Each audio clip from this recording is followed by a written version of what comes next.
감사합니다. 다시 시작하게 하시는 하나님이라는 제목으로 말씀 전합니다. 그동안 코로나로 묶여 제한당하고 어떤 분들은 격리 당하셨죠. 격리가 좋은 표현이기는 하지만 사실은 감금이었죠. 감금. 이제 건강한데 목이 아프고 열나는 정도로 병원 중환자실 수준으로 자기 집에서 대우받고 갇혀본 경험을 하게 된 분들이 주위에 많이 있었습니다. 어떤 분은 확진 후에 별로 아프지 않은데 남편이 혼자 격리된 방에 이것저것 다 챙겨주니까 결혼 후에 평생 처음으로 왕비 대접 받았다, 이제 이렇게 하는 분도 봤습니다. 근래 지구촌 인류가 근래에 공통적으로 경험하게 된 기이하고도 아픈 경험이 됩니다. 이제 2년 3개월이라는 코로나로 인한 대부분의 제한이 곧 풀려날 예정입니다. 자, 이럴 때 우리가 무엇을 회복해야 되고 하나님께서 우리에게 비춰주시는 마음은 무엇일까 고민하고 기도하지 않을 수가 없습니다. 그래서 지난주에 있었던 봄 특세도 하나님의 능력을 경험하는 일상이라는 주제로 은혜를 상고하고 영적 재정비를 하는 시간을 가지게 된 겁니다. 오늘 주제도 그와 연결하여 다시 시작하게 하시는 하나님, 이 주제가 됩니다. 자, 사랑하는 여러분, 하나님은 항상 한 번으로 끝나는 것이 아니라 다시 기회를 주십니다. 실수나 생각지도 않았던 상황에 빠져 멈춰 있을 때 그만 끝이야 라고 말씀하시는 하나님이 아니라 기회를 다시 주시는 하나님이십니다. 이 사실을 확인하고 하나님 마음을 알기 위해서 우리가 이 사건의 현장 안으로 함께 들어가 보는 겁니다. 자, 먼저 오늘 본문의 배경을 간략하게 말씀을 드리겠습니다. 창세기에 야곱이 살았던 가나안 땅에 식량이 떨어졌습니다. 그래서 이 식구들이 먹을 것을 구하기 위해서 애굽 땅으로 갔는데 애굽의 모든 대소사를 지휘하는 총리가 자신들이 죽었다고 알고 있었던 아들 요셉이었습니다. 형들이 동생 요셉을 시기하여 죽이려다가 노예로 팔았는데 그가 애굽의 총리가 되어 있는 겁니다. 총리가 된 아들 요셉이 아버지와 형들을 살리기 위해서 애굽으로 초청을 하죠. 그때 애굽으로 내려온 이스라엘 자손이 전부 다 70명, 얼마 안 되죠. 그런데 그들이 애굽에 있는 430년 동안에 그 숫자가 얼마나 불었는가? 10,000배가 불었습니다. 10,000배. 70명이 남자만 60만 명, 여자와 아이까지 합치면 200만 정도죠. 사상 유례 없는 인구 증가입니다. 그죠? 일단 인구가 증가하려면 많이 낳아야 됩니다. 낳아야 되죠. 그죠? 다산을 하더라도 죽지 않고 잘 자라야 됩니다. 저희 어머니께서 저희 가정사인데 자녀들을 11명을 낳았습니다. 11명. 그 중에 4명이 죽었어요. 제가 막내거든요. 어머니가 늘 그러셨어요. 네 형들이 살아있으면 너를 아마 안 낳지 않겠느냐 하는데, 저희 집이 가난했던 집안도 아니고 아버지가 공직에 조금 높은 자리에 계셨고 종갓집이었고 한데도 6.25 전쟁 때 피난 오면서 집사에 치이기도 하고 제대로 이렇게 몸을 잘 못 다스려 가지고 죽기도 하고 어머니 마음속에 늘 아픔이 있었죠. 다산을 했는데 죽지 않고 잘 자라야 됩니다. 이건 내가 애굽 얘기하다 왜 여기까지 얘기 흘러가는지 모르겠지만 더 주목해야 될 게 있습니다. 외국으로 이민을 오면 얼마 지나지 않아 거기에 사는 사람들하고 결혼하죠. 혼혈이 많이 생깁니다. 그런데 이스라엘 백성들은 순수 혈통으로 500년 가까이 유지가 됩니다. 이제 이런 급격한 인구 증가가 있으니까 애굽이 큰 위협을 느끼게 되는 거죠. 그때 이제 요셉을 알지 못하는 새 왕의 자리에 앉게 됩니다. 그 왕이 이스라엘 백성들을 자기들을 위협하는 존재로 인식하고 적대감을 가집니다. 그들의 인구가 줄어들고 번성하지 못하도록 아주 힘든 강제 노역을 시켰는데 그럼에도 불구하고 이스라엘 자손들은 줄지 않는 겁니다. 더 강도 높은 강제 노역을 또 시킵니다. 그래서 이스라엘 인구가 그럼에도 또 줄지 않았어요. 그래서 어떤 방법을 쓰냐? 남자아이 살해 정책을 씁니다. 아이를 낳을 때 옆에 아이 낳는 돕는 산파가 남자아이라면 무조건 죽이라고 애굽의 바로왕이 명령을 합니다. 그런데 이 산파가 하나님을 두려워하여 남자아이들을 죽이지 않습니다. 자, 그랬더니 더 노골적인 방법이 있죠. 남자아이들을 다 찾아내가지고 나일강에 던져 죽이는 방법을 택합니다. 나일강에 던져 죽이죠. 오늘 본문의 주인공 모세는 애굽의 바로왕이 명령한 남아 살해 정책으로 죽을 수밖에 없는 상황에서 엄마와 누나의 지혜와 믿음으로 목숨을 건진 아이가 됩니다. 그의 부모가 아이를 낳았을 때 모세가 워낙 준수하게 생겼나 봅니다. 그래서 이 아이를 죽이지 않고 석 달 동안 몰래 숨겨서 키웁니다. 그런데 남자애 석 달 지나면 울음소리가 바깥에 나가잖아요. 요새처럼 뭐 거대 주택이 있다든가 아파트가 있으면 모르겠는데, 그럼 방음장치는 모르겠는데, 그것도 아니잖아요. 고대 3,500년 전이니까. 더 이상 숨겨서 키울 수 없게 돼버린 겁니다. 이때 엄마와 누나가 모세를 살리기 위해서 대담한 방법을 생각했는데 애굽인에게 모세를 입양시키는 겁니다. 근데 이게 공개적으로 할 수 없는 일이잖아요. 그래서 애굽의 귀부인들이 목욕하러 오는 나일 강가 갈대숲에 어린 모세를 두기로 합니다. 모세를 담을 갈대 상자를 마련하고, 물이 새잖아요. 파피루스니까. 거기에 이제 역청을 발라가지고 방수 처리를 합니다. 그리고 갈대 사이에 아이를 담은 상자를 갖다 놓습니다. 마침 그때 애굽의 바로왕 외동딸 공주가 목욕하러 왔다가 그 상자를 발견하고 모세를 자식으로 받아들입니다. 아마 앞에 성경에도 보게 되면 모세가 준수하다 이렇게 기록되어 있으니까 아마 그 준수함, 참 이쁘고 잘생겼다, 똑똑하다, 아마 거기에도 마음이 좀 동한 게 있었겠죠. 하나님이 연출하시는 겁니다. 자, 멀리서 이 광경을 누가 지켜봤는가? 모세의 누나가 지켜본 겁니다. 공주가 이쁘게 생각하고 받아들이거든요. 그러니까 그 옆에 가까이 가서 공주님, 유모를 제가 구해드릴까요? 제안하는데 공주가 이것도 받아들입니다. 자, 이 모든 과정을 보면 연기를 하는 것은 사람들이지만 연출가는 누굽니까? 하나님께서 하시는 것을 볼 수 있습니다. 자, 모세는 친모의 이제 유모가 되는 거죠. 이 양육으로 모세는 젖되기 전까지 모친의 신앙 교육을 받게 됩니다. 그러다 보니까 모세는 장성한 후에도 그의 관심 동족인 히브리 노예들에 있었습니다. 자, 어느 날 모세가 애굽 사람이 동족 이스라엘 사람들을 치는 것을 보고 화가 나 주위에 아무 사람이 없는 것을 확인한 후에 그 애굽인을 때려 죽여가지고 모래에 파묻어 버립니다. 그런데 놀랍게도 모세의 이 행위가, 살인 행위가 드러난 것은 동족 히브리인의 고발 때문에 드러납니다. 그때부터 모세는 살인자 혐의를 쓰고 미디안 땅의 광야로 도망을 가죠. 거기서 피신하는 겁니다. 자, 거기서 장인을 만나고 아내를 맞이하여 평범한 목동으로 잊혀진 40년을 살게 됩니다. 40년. 자, 이때 그럼 애굽에 있는 이스라엘 백성들은 상황은 어떤가? 이때 애굽에 있었던 이스라엘 백성들의 고통은 감당할 수 없을 정도로 혹독했습니다. 성경에는 이렇게 말합니다. 이스라엘 백성들의 부르짖는 소리가 하나님께 상달되었다. 얼마나 고통스러웠던지 이스라엘 백성들의 부르짖는 소리가 하나님께 상달되었다라는 독특한 표현으로 이 상황을 설명합니다. 자, 그렇다면 미디안 광야에 있는 이때 모세는 무엇을 했을까요?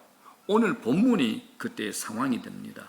자, 모세는 평소와 같이 장인의 양무리를 광야 서편으로 몰고 가다가 하나님의 산 호렙산에 이르는데 이날 여호와의 사자가 불꽃 가운데에 나타나십니다. 자, 그런데 특이한 게 하나 있습니다. 떨기나무에 불이 붙었어요. 그런데 불이 붙으면 이 나무가 사라지면서 불이 계속 타야 되잖아요. 그런데 이 나무가 싸그러지지 않고 나무에서 불꽃이 계속 타오르는 겁니다. 자, 오늘 본문 1절 2절 보겠습니다. 다 같이 시작. 모세가 그의 장인 미디안 제사장 이드로의 양떼를 치더니 그 떼를 광야 서쪽으로 인도하여 하나님의 산 호렙에 이르매 여호와의 사자가 떨기나무 가운데로부터 나오는 불꽃 안에서 그에게 나타나시니라. 그가 보니 떨기나무에 불이 붙었으나 그 떨기나무가 사라지지 아니하신지라. 자, 이 신기한 장면을 목격한 모세가 떨기나무 가까이 다가갔을 때 하나님께서 불꽃 가운데서 나타나십니다. 모세야, 이리로 가까이 오지 마라. 네가 선 곳은 거룩한 땅이니 네 발에서 신을 벗으라라고 하나님께서 말씀하시는 겁니다. 자, 3절, 4절, 5절 보겠습니다. 시작. 이에 모세가 이르되 내가 돌이켜 가서 이 큰 광경을 보리라. 들개나무가 어찌하여 타지 아니하는고 하니 그때에 여호와께서 그가 보려고 돌이켜 오는 것을 보신지라. 하나님이 들개나무 가운데서 그를 불러 이르시되 모세야 모세야 하시매 그가 이르되 내가 여기 있나이다. 하나님이 이르시되 이리로 가까이 오지 말라. 네가 선 곳은 거룩한 땅이니 네 발에서 신을 벗으라. 하나님께서 모세를 부르셨습니다. 40년간 미디안 광야에 묻혀 있던 모세에게 하나님이 찾아오셔서 기회를 주시는 겁니다. 이 사건은 모세 인생의 전환점이 됩니다. 사랑하는 여러분, 우리 인생에도 이런 전환점이 있습니다. 인생이 밋밋하게 흘러가는 것 같다가 어느 날 전환되는 때가 반드시 있습니다. 이 시간을 헬라어로 카이로스라고 합니다. 카이로스. 그냥 흘러가는 시간이 아니라 하나님께서 우리 인생 가운데 구체적이고 직접적으로 다가오셔서 특별한 사건을 만드는 순간을 말합니다. 저는 오늘 모세에게 나타난 특별하고도 새로운 이 카이로스의 순간이 우리에게도 있어지기를 간절히 소원하고 기대하고 있습니다. 그동안 코로나라는 광야에서 우리를 묶고 있었던 끈들이 풀려나 이 교회와 우리 모든 가정과 개인과 사업장, 일터, 직장에서 다시 시작하게 하시는 하나님을 특별히 경험할 수 있기를 간절히 소원합니다. 하나님께서 우리 인생에 기회를 주시는 때가 있습니다. 하나님은 항상 한 번으로 끝나는 것이 아니라 다시 기회를 주십니다. 실수했다고 해서 그만 끝이야 라고 말씀하시는 하나님이 아니라 다시 기회를 주시는 하나님이십니다. 하나님은 40년 전에 실패하고 광야로 떠난 모세를 역사 속에 잊혀진 존재로 여기지 않으시고 그를 다시 부르십니다. 그를 하나님의 주역으로 하나님의 영광을 위해 쓰임받는 하나님의 종으로 부르시는 겁니다. 하나님은 우리가 완전하지 않다는 것을 잘 아시기 때문에 우리가 과거에 어떤 실수를 했을지라도 우리가 과거에 어떤 모습으로 살았다 할지라도 하나님은 우리에게 가까이 다가오셔서 다시 기회를 주십니다.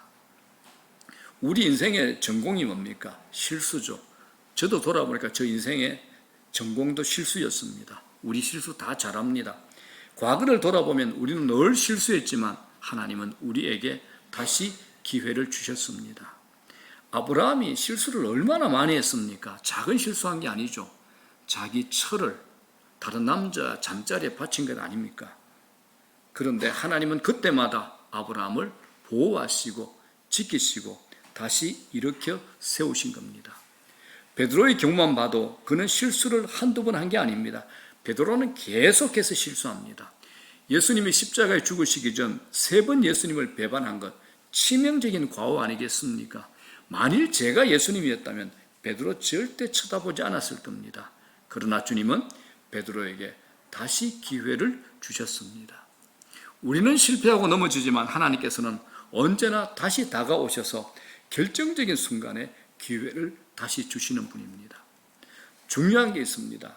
하나님께서 우리에게 기회를 주실 때 우리가 어떻게 반응하는가입니다.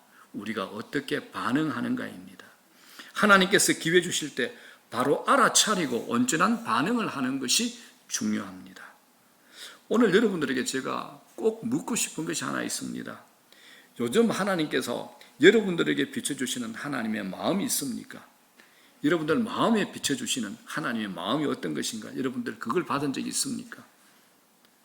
여러분들에게 계속 주시는 하나님의 말씀, 하나님의 음성이 있으십니까? 어떻습니까, 여러분들? 저는 있습니다. 아마 여러분들도 있는 분들이 많을 겁니다. 하나님께서는 오늘 본문을 통해서 인생의 전환점이 어떻게 찾아오는지를 우리에게 말씀하십니다. 하나님께서는 네가 선 곳이라고 말씀합니다. 자, 5절 보십시오. 이런 말씀이 있죠. 네가 선 곳은 거룩한 땅이니 네 발에서 신을 벗어라. 하나님은 거룩한 곳이 따로 있다고 말씀하지 않으십니다. 네가 선 곳, 즉 하나님과 만나는 그 장소가 거룩하다고 말씀하시는 겁니다. 자, 여러분, 오늘 모세가 선 곳이 어떤 곳입니까? 특별하지 않습니다. 늘 지나다니던 평범한 곳입니다. 평범한 광야가 됩니다. 그러나 그날 그곳이 특별한 장소가 된 것은 하나님께서 그의 생애 가운데 찾아오셨기 때문입니다. 장소가 특별하거나 내가 특별한 것이 아니라 중요한 것은 하나님이 나를 찾아오시면 그 시점, 그곳이 특별해진다는 겁니다. 우리에게도 마찬가지입니다. 지금 내가 무엇을 하고 있는가 중요하지 않습니다. 하나님이 나를 찾아오시면 그때 비로소 특별한 의미가 부여됩니다. 중요한 것은 하나님께서 특별히 내게 찾아오시는 순간입니다. 현재 나의 직업이 무엇인지 중요하지 않습니다. 내 나이도 중요하지 않습니다. 하나님이 나에게 찾아오는 순간, 그 순간이 중요합니다.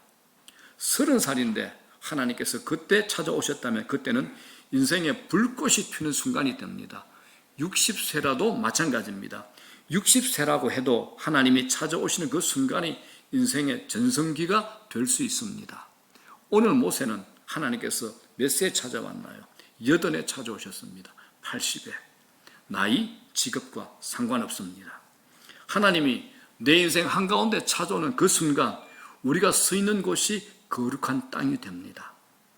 하나님은 의외의 곳에서 사람을 일으키죠. 어딜까요? 광야입니다. 성경에 보면 엉뚱한 곳에서 인물이 나옵니다. 척박한 환경에서 인물이 탄생합니다. 광야에서 하나님이 모세를 불러냈습니다.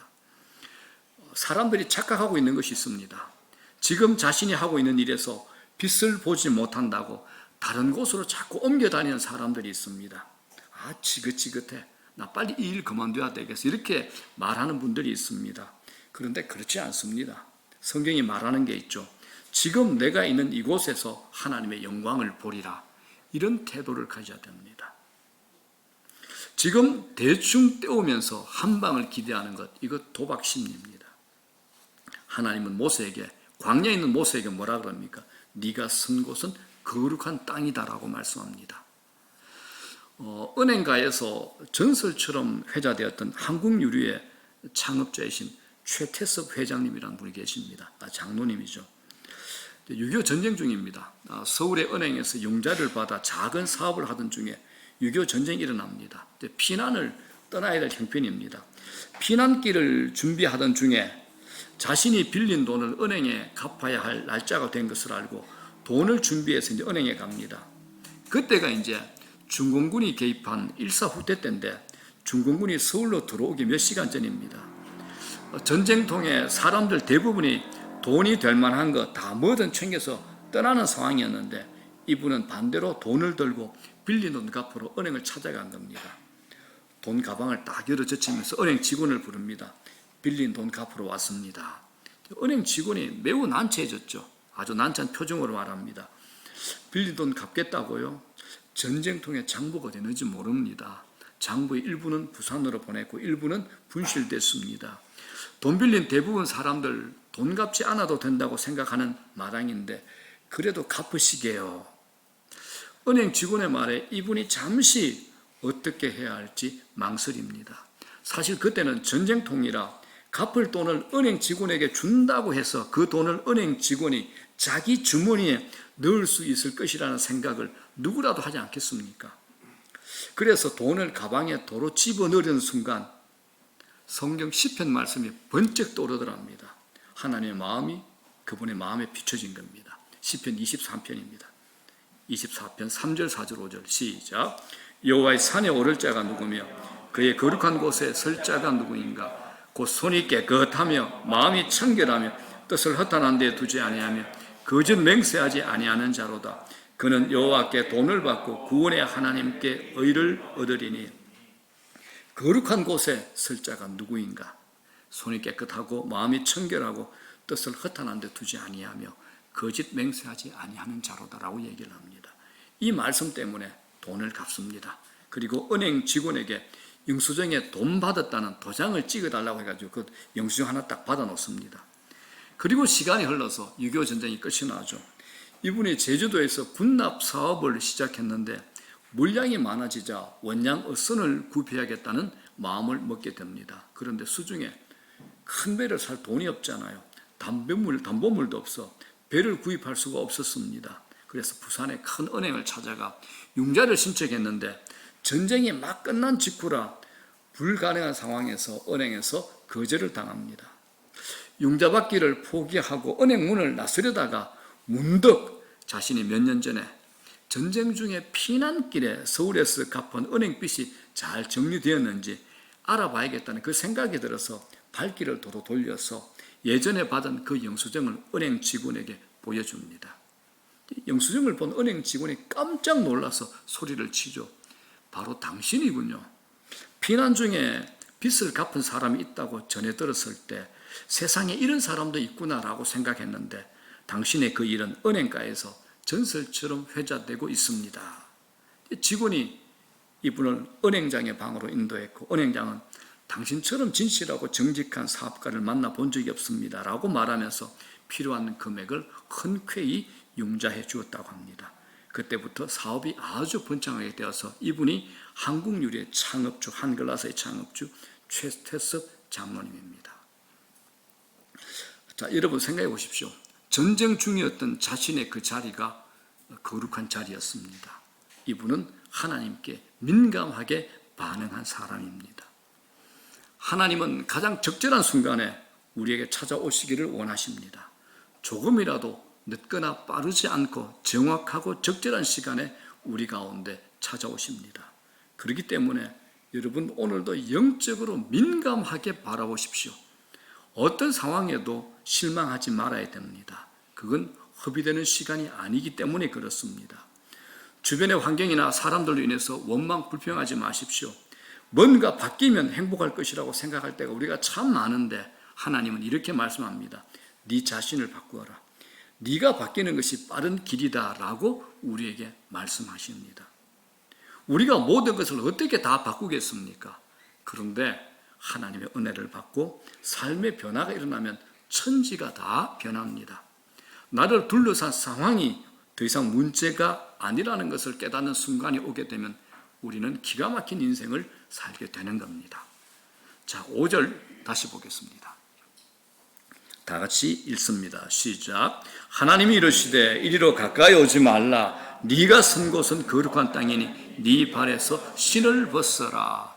여기서 하나님은 왜 신을 벗으라고 말씀하셨을까요? 고대 사회에서 신을 벗는 것은 당시 노예들의 모습에서 볼 수 있습니다. 노예는 자신의 권리를 주장할 수 없고 자신의 생각을 따라 살 수 없는 존재입니다. 신을 벗으라 이 말에는 이제 네가 가고 싶었던 길을 가는 것이 아니라 이제부터는 내가 가라고 하는 곳으로 가라. 이 의미가 담겨 있는 겁니다. 모세는 지난 날 동안 자신이 하고 싶었던 대로 하면서 살아왔습니다. 그러나 이제 하나님께서 모세에게 이제 내가 가라고 하는 그 일을 하고 내가 가라고 하는 그곳으로 가라라고 말씀하고 계시는 겁니다. 그렇기 때문에 신을 벗는다는 것은 자신의 주장과 생각을 내려놓는 것을 의미합니다. 그동안 모세의 실패가 뭡니까? 자신의 힘으로 무엇인가 하려는 데 있습니다. 자신의 힘으로 민족을 구하려고 했죠. 결과가 뭡니까? 사람 죽이는 거잖아요. 그것 때문에 모세는 미디안 광야로 도망을 쳤습니다. 하나님은 미디안 광야에서 40년 동안 모세에게 넘쳐 흘렀던 힘을 빼게 하셨습니다. 광야가 어떤 곳입니까? 힘을 빼는 장소입니다. 광야는 힘을 빼는 장소입니다. 이건 오늘 우리에게 아주 중요한 의미가 있습니다. 우리는 힘이 모자랄 때 문제가 일어나는 것이 아니라 우리 힘이 넘쳐날 때 항상 문제가 생깁니다. 힘이 넘쳐 흐를 때 그때가 위험한 때입니다. 예수님께서 공생애를 시작하시기 전에 40일간 금식하십니다. 사탄이 예수님을 시험한 것을 보게 되면 어느 정도 그 내용을 살펴볼 수 있습니다. 사탄이 예수님께 와서 어떤 질문을 던집니까? 돌들로 떡덩이가 되게 하라고 합니다.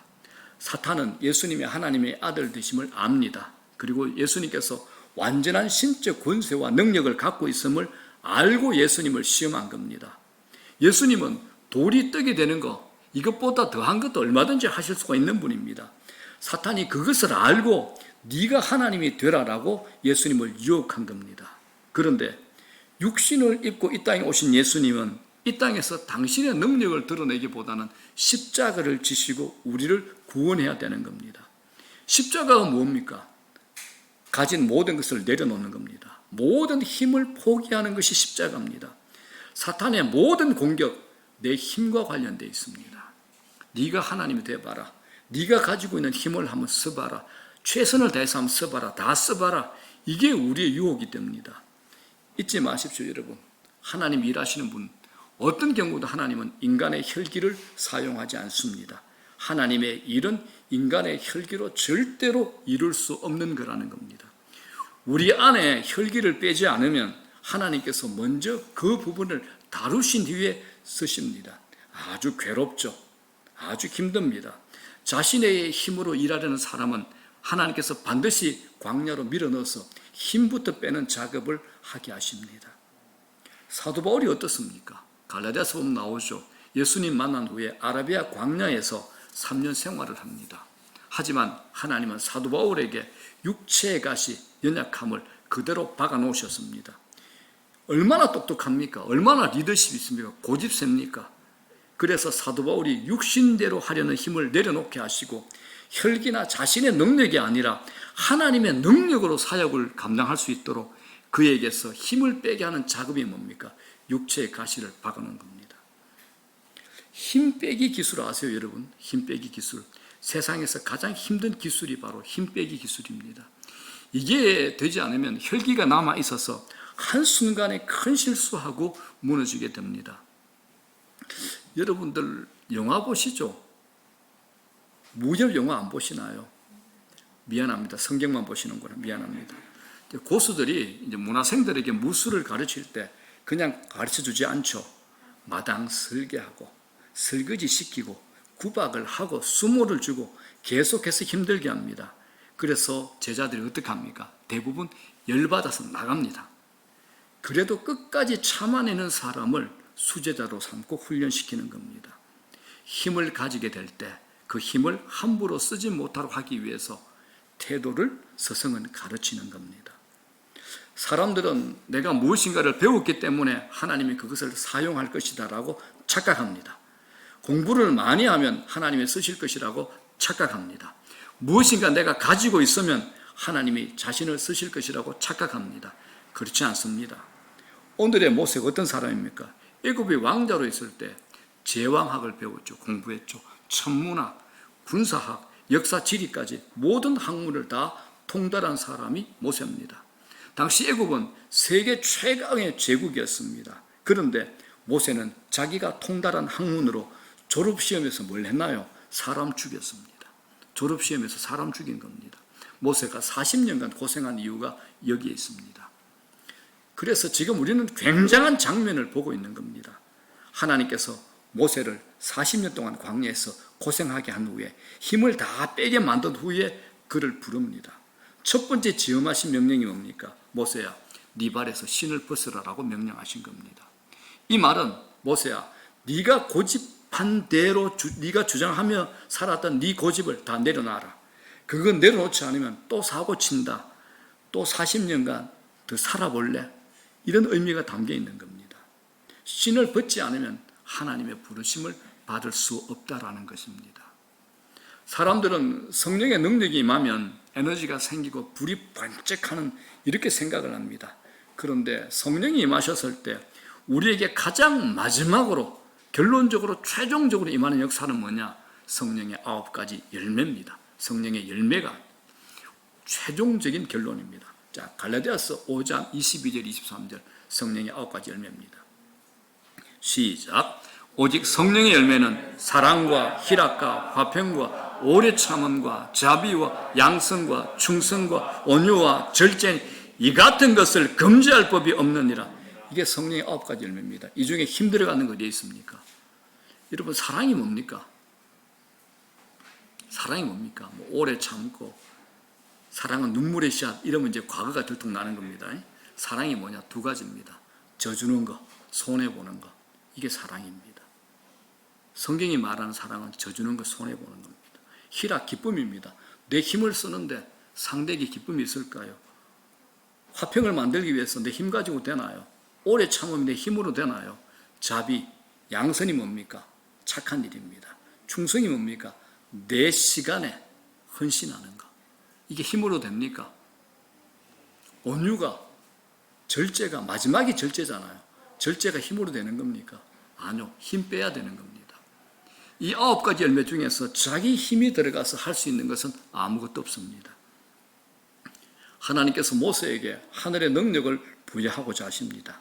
그런데 먼저 신을 벗으라고 하십니다. 모세에게 자신의 고집은 죽고 하나님의 뜻에 철저히 순종하려는 태도를 확인하기 위함입니다. 사랑하는 여러분, 하나님은 우리를 통해 새로운 일을 하고자 하십니다. 그러나 문제는 우리 안에 있는 강한 자아입니다. 에고, 강한 자아입니다. 강한 자아, 헛된 자만심, 헛된 자기 자랑, 헛된 자기의, 이게 우리 안에 제일 큰 문제들이 됩니다. 지난 한 주 저희 교회에서 특별 새벽 기도했습니다. 화미교회 공동체를 섬기는 목회자로서 하나님께 구하는 것이 있었습니다. 하나님, 우리 교회 공동체가 무엇을 제일 먼저 회복해야 할까요? 라고 하나님께 질문했습니다. 그 답이 뭐냐? 하나님께서 예배를 먼저 회복하라 였습니다. 예배였습니다. 우리 힘을 빼고 하나님께 초점을 맞추는 최고의 작업이 예배이기 때문에 그렇습니다. 우리가 실수하고 있는 잘못된 예배의 행태를 한번 생각해 봅시다. 우리는 자기 마음의 평안을 얻고 위로를 받으면 좋은 예배였다라고 생각합니다. 자신에게 좋은 느낌이 주어지고 행복감이 밀려오면 좋은 예배를 드렸다라고 생각합니다. 꼭 그렇지 않습니다. 그럴 수도 있지만 아닐 수도 많습니다. 좋은 예배는 자기 감정이 충족된 예배를 말하지 않습니다. 자기 기분에 맞춰지는 설교를 듣는 것이 좋은 예배는 절대 아닙니다. 그건 다 우리 중심으로 생각한 겁니다. 자신의 마음에 드는 예배를 구하고 있다면 예배 속에서 자기라는 우상을 섬기고 있는 겁니다. 그렇게 되면 예배가 우상 숭배의 자리가 될 수 있습니다. 그렇다면 어떤 게 진짜 예배냐? 자신을 깡그리 잊어버리고 하나님께 압도적으로 몰입하는 예배, 하나님께 압도적으로 몰입하는 예배, 이것이 하나님께서 원하시는 예배가 됩니다. 자신을 잊어버리고 하나님께 완전히 몰입하셔야 됩니다. 세상과 나는 강고듣고 구속한 주만 보이도다 라고 고백할 수 있어야 되는 겁니다. 나와 세상은 간 곳이 없어야 됩니다. 오직 주께만 집중해야 되는 겁니다. 제가 설교하다 보니까 많은 분들이, 설교 들으시는 분들이 설교를 평가하죠. 기도자가 와서 기도하면 야, 오늘 저 집사님은 기도 제대로 준비 안 했다라고 막 생각합니다. 예를 들어서 어떤 장로님이 막 기도하면 아, 장로님 오늘 참 어제 제대로 기도 준비하셨네. 기도 평가하기 시작합니다. 이제 여러분들이 예배를 받는 거죠. 그런데 아니잖아요. 우리 모두가 예배자들이잖아요. 우리 모두가. 저도 예배자입니다. 제가 설교할 때 늘 저 앞에서 예배를 받으시는 우리 구주 예수 그리스도 성삼위 하나님을 의식하면서 설교를 합니다. 예배에서 우리는 뭡니까? 제물이죠. 제물. 제물은 뭡니까? 드려지는 겁니다. 드려지는 겁니다. 활활 태워서 흔적도 없이 사라지는 게 바로 예배의 제물이 되는 겁니다. 내 의, 내 힘, 내 자랑이 사라지듯 신발을 벗고 하나님께 집중하는 것, 이것이 진짜 예배입니다. 이게 살아있는 예배입니다. 이 예배를 하나님께서 받으십니다. 내 감정의 충족, 내 만족 아니라는 겁니다. 하나님께서 받으셔야 됩니다. 나는 너무 좋은데 하나님이 나 그 예배 안 받았다. 구약 성경의 말라기, 이사야, 수많은 선지자에서 우리에게 경고하고 있지 않습니까? 너희들 내게 가져온 그 예물 필요 없다. 다 가져가라. 성전 문을 닫아버리면 좋겠다. 또 어떤 성경에서는 성전 마당, 앞마당에 뜰만 밟다가 지나가는 너희들, 온갖 경고가 우리에게 있지 않습니까? 내 만족, 내 감정 충족, 착각하지 마십시오. 하나님께 온전히 올려드리는, 초집중해서 몰입해 하나님만 바라보는 것이 진짜 예배입니다. 그 예배를 하나님께서 받으십니다. 우리는 죄성을 가진 사람이기 때문에 우리 가운데 자아가 강하지 않는 사람 아무도 없습니다. 저는 몰랐는데 주위에서 목사님도 고집세요 얘기를 듣게 됩니다. 아, 내 자아가 강하구나 듣게 됩니다. 그런데 이 자아가 강하면 다른 사람의 얘기가 들어오지 않습니다. 귀에 들어오지 않죠. 모세가 그런 사람이었습니다. 기도하는 가운데 하나님 다른 것은 다 내려놓겠는데 이것만은 안 됩니다 라고 한다면 하나님은 계속 그곳에 초점을 두십니다. 하나님 이것까지 내려놓으라고 하신다면 죽으라는 겁니까? 라고 우리가 말할 수 있습니다. 그런데 하나님께서 쓰실 사람은 그 지경까지 데리고 갑니다. 끌고 갑니다. 그리고 기어이 하나님 제가 항복합니다 라고 할 때까지 우리를 다루십니다. 예수님이 제자들에게 뭐라 하셨습니까? 누구든지 나를 따라오려거든 자기를 부인하고 자기 십자가를 지고 나를 따를 것이니라 라고 말씀하신 겁니다. 사랑하는 여러분, 하나님은 우리가 삶의 신발을 벗기를 원하십니다. 우리가 그 신발을 벗을 때 새로운 인생의 전환점을 맞이하게 될 겁니다. 바로 그때부터 하나님이 역사하시기 시작합니다. 하나님은 우리에게 무엇인가 주고 싶어 하시는 분입니다. 그래서 기도할 때 떼쓰는 기도만 할 것이 아니라 하나님이 주실 수밖에 없도록 그런 기도하셔야 됩니다. 여러분들이 궁금하죠, 그죠? 저게 뭘까? 하나님이 주실 수밖에 없도록 드리는 기도가 뭘까 궁금하죠, 그죠? 여러분들 궁금하셔야 됩니다. 여러분들 기도해 보십시오. 하나님께서 주실 수밖에 없도록 하는 이런 기도가 뭘까 한번 생각해 보십시오. 답이 다 있습니다. 다 아시는 겁니다. 자기 중심적인 고집을 내려놓아야 됩니다. 혈기가 꺾이고 쓸데없는 자만심 버리셔야 됩니다. 내가 힘주고 있는 것 힘 빼셔야 됩니다. 그렇게 될 때 하나님께서 우리 인도하실 겁니다. 사랑하는 여러분, 우리 인생의 전환점 하나님이 찾아오시는 순간입니다. 찾아오는 그 순간을 알아차리셔야 됩니다. 알아차리셔야 됩니다. 제가 설교 초반에 하나님께서 여러분에게 비춰주시는 마음이 있습니까? 라고 질문했습니다. 어떻습니까? 하나님께서 여러분들 마음에 비춰주시는 게 있나요? 마음에 주시는 말씀이 있습니까? 그 순간 우리가 어떻게 반응하는가가 중요합니다. 여러분 기도 중에 하나님께서 수없이 말씀하셨을 겁니다. 그런데 수많은 사람들이 예수님 이름으로 감사하고 기도드리옵나이다 하고 일어서면서 다 잊어버립니다. 하나님은 말씀하셨습니다. 우리는 못 들었습니다. 이 간격을 채우는 겁니다. 자, 여러분, 우리가 지금까지 붙들었던 것, 자랑했던 것들, 그거 내려놓으면 기운도 빠지고 죽을 것 같은데 하나님 그거 내려놓으라고 말씀하십니다. 내가 벗어야 될 것 무엇인지 생각해 보시기 바랍니다. 살짝 내려놓고 끝에 줄 매달아 놓으면 안 됩니다. 살짝 매달아 놓고 끝에 줄 매달아 놓으면 안 됩니다. 때가 되면 다시 잡아 당겨야지 이 생각하시면 절대 안 됩니다. 자, 이제 말씀 정리합니다. 하나님께서는 우리를 통해 무엇인가를 하시기를 원하십니다. 그래서 하나님 우리에게 네 발에 신을 벗으라라고 말씀하시는 겁니다. 우리가 신발을 벗기만 한다면 그 발로 하나님께서 인도하시는 영역들 가운데 거침없이 걸어갈 수 있도록 하실 겁니다. 우리가 가는 곳마다 하나님께서 우리에게 많은 것들을 맡기시고 주님의 통치를 이 땅 가운데 드러내시는 역사가 일어나게 될 겁니다. 우리 인생 밋밋하게 흘러가는 시간 절대 아닙니다. 하나님께서 우리 인생 가운데 깊숙이 개입하셔서 하나님이 새롭게 행하시는 일들을 경험하는 축복이 있으시기를 축원합니다. 주님 앞에 내 삶을 위탁하고 올려드리겠다는 결단과 선포가 우리 안에 있다면 하나님은 우리 가운데 놀라운 일을 시작하실 겁니다. 그때 하나님이 개입하시고 일하시는 카이로스의 인생이 시작되는 겁니다. 우리를 통해 기적의 역사가 나타나게 될 겁니다.